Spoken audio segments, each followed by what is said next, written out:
Hey, what's up everybody? It's AKP Gaming. Are you struggling selling things in Fallout 76 via your vendors? If so, you've come to the right place. I'm going to talk about the ways that you can sell more in your camp and give you loads of different tips that will hopefully help you sell more. So let's get straight into the video.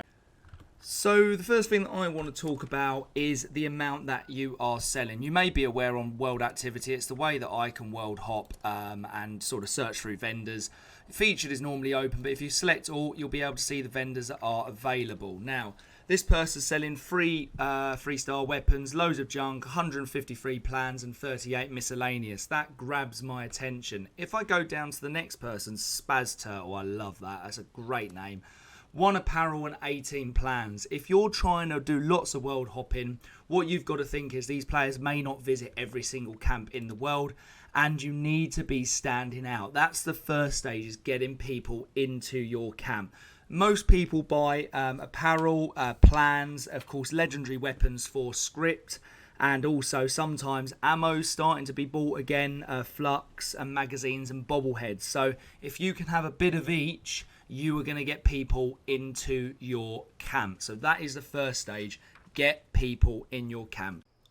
And part 2 of stage 1 of getting people to your camp is location. As you can see, my camp is over there and White Spring Station is just over there. The reason why you place it normally near train stations is the access to the script machine, because a lot of people, if they're buying and you are selling 3-star, 2-star, 1-star legendary weapons, then people are going to be massively interested if you are by the station and you are selling 3-star weapons. The other locations that I find that work is camps down by the Scorched Beast Queen. That can help massively because, again, players, when they finish the Scorched Beast event, they'll go to there.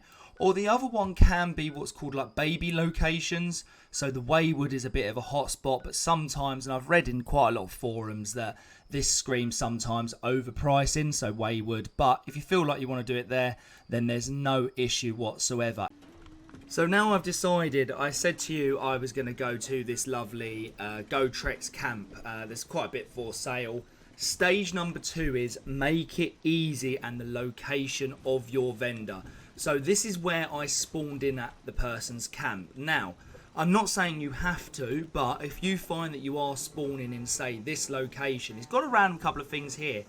Put a vendor there. Make it really easy for the person that is going to arrive at your camp to start shopping. But the good news is I can actually see through the tree line that he has got his sale and vendor right there. So it's still quite easy to find. But another tip is make it visible, make it lit up. Loads of players like this one. The small tills, if you're deciding the old cash registers are the ones for you, make them as visible as possible. But in the end, I'm going to go into that vendor and then have a look and see what they've got for sale. Key point number 3, prices. Prices are huge. What will happen is when a player finally, like this one here, I found the vendor, it wasn't too difficult to find, but I open it up and straight away I see serum at just under 2,000 caps.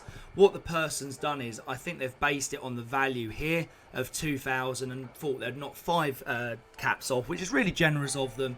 But straight away, most people are not then going to start scrolling down to the bottom.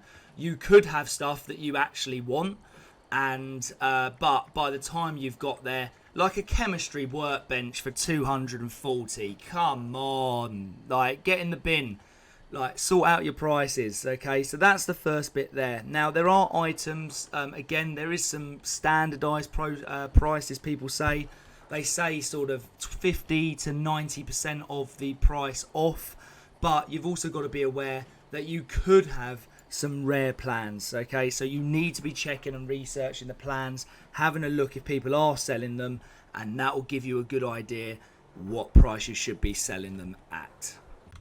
So I'll just give you an example with the small cash registers. I've just spawned into a camp here. As you can see, a little bit going on, but nothing that exciting. Locked acid extractor. But these little things here people love because that's going to give me luck. And then of course there are a few other things. Now, what this player does well is these stick out, but also as well, if you've got a player that is using one, like this one, is he using that one? that one. So this player is currently using that. He has been here probably for about 5 minutes. If you only have one vendor, you are losing out because that person might be browsing for a long time. So make sure you have more than one vendor as well. This character has 4. It's great. One last thing. Hear the noise in the cam. It can be so frustrating. Try and keep your background noise on your cam as low as possible. It does cause a few players annoyances. And what I like a little touch here, the ammo storage box. And again, put that out here. That gives players, if you are selling ammo, a chance just to store them instantly rather than having to, of course, carry them. So again, more than one vendor. And again, if you're using the small ones, make sure they stick out. So thank you very much everyone for watching. If you've enjoyed this video, make sure you give it a like. Let me know in the comments down below what is the most annoying thing when you're trying to buy from players' vendors and what you'd like to see next on the channel. So thank you.